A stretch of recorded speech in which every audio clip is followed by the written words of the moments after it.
بسم اللہ الرحمن الرحیم۔ جنگ قرن المنازل، ایک غیر معروف مگر عظیم مہم۔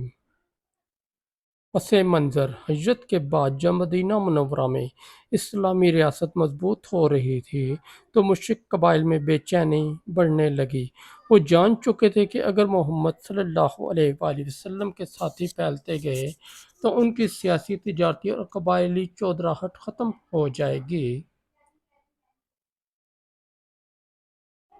انہی دنوں اطلاع ملی کہ بنو ثعلبہ اور بنو محارب کے قبیلے مقام قرن المنازل، جو مکہ اور طائف کے درمیان ایک مقام ہے، پر جمع ہو رہے ہیں تاکہ مسلمانوں پر اچانک حملہ کر دیں۔ یہ قبیلے پہلے ہی غزوات ذات الرقاع میں شکست کھا چکے تھے، مگر اب وہ بدلہ لینے کے ارادے سے جمع ہو رہے تھے۔ ان کی نیت خفیہ تھی، مگر نبی کریم صلی اللہ علیہ وآلہ وسلم کو اللہ تعالیٰ نے اس منصوبے سے بروقت آگاہ فرمایا۔ نبی کریم صلی اللہ علیہ وآلہ وسلم کی حکمت عملی: آپ صلی اللہ علیہ وآلہ وسلم نے فوری طور پر ایک دستہ روانہ کرنے کا فیصلہ کیا تاکہ دشمن کو قبل از وقت روکا جا سکے۔ آپ صلی اللہ علیہ وآلہ وسلم نے حضرت ابو عبیدہ بن جراح کو اس مہم کا سپہ سالار مقرر کیا، وہی صحابی جنہیں نبی صلی اللہ علیہ وآلہ وسلم نے فرمایا، ہر امت کا کوئی امین ہوتا ہے اور میری امت کا امین ابو عبیدہ بن جراح ہے۔ یہ دستہ زیادہ بڑا نہ تھا، مگر ان کے ایمان اور قیادت میں زلزلہ تھا۔ روانگی اور سفر: صحابہ رات کی تاریکی میں روانہ ہوئے تاکہ دشمن کو ان کی آمد کا اندازہ نہ ہو۔ راستہ دشوار گزار تھا، لیکن ان کے دلوں میں اللہ اور رسول کی محبت کا چراغ جل رہا تھا۔ حضرت سہل بن حنیف، حضرت عبادہ بن صامت، حضرت مقداد بن اسود جیسے جری صحابہ بھی اس دستے میں شامل تھے۔ میدان قرن المنازل: جب مسلمان دستہ وہاں پہنچا تو دشمن اپنی خیمہ گاہ میں سکون سے تھا۔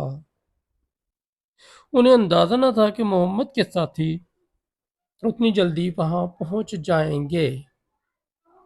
حضرت ابو عبیدہ نے فرمایا، دشمن کی غفلت ہمارا ہتھیار ہے، ہم رات کے آخری پہر حملہ کریں گے۔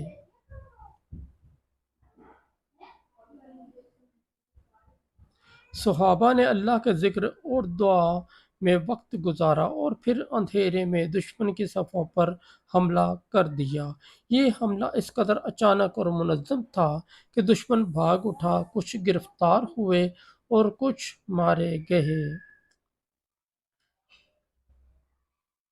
ایک ناقابل فراموش واقعہ: جنگ کے دوران ایک بلند مقام پر کھڑے حضرت سہل بن حنیف نے دشمن کے قلب پر تیر برسانا شروع کیے۔ ان کے نشانے اتنے دقیق تھے کہ دشمن ان کی طرف بڑھنے کی ہمت نہ کر سکا۔ جب مہم مکمل ہوئی تو حضرت ابو عبیدہ نے فرمایا، اگر لشکر میں کوئی ایک چٹان جیسا ہو تو دشمن کا پہاڑ بھی ہل جاتا ہے۔ سہل بن حنیف اس کا ثبوت ہیں۔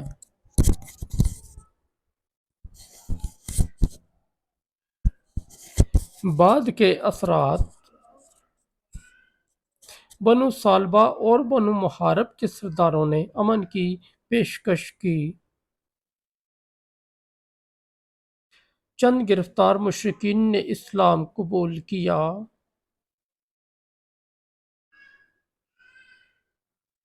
پورے علاقے میں مسلمانوں کا رعب دبدبہ قائم ہو گیا۔ مکہ و طائف کے درمیان یہ راستہ محفوظ ہو گیا۔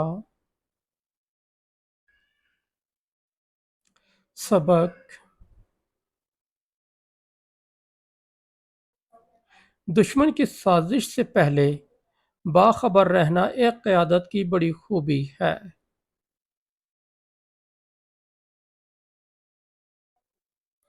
کم تعداد میں مگر منظم اور ایماندار لشکر بڑے سے بڑے فتنے کو روک سکتا ہے۔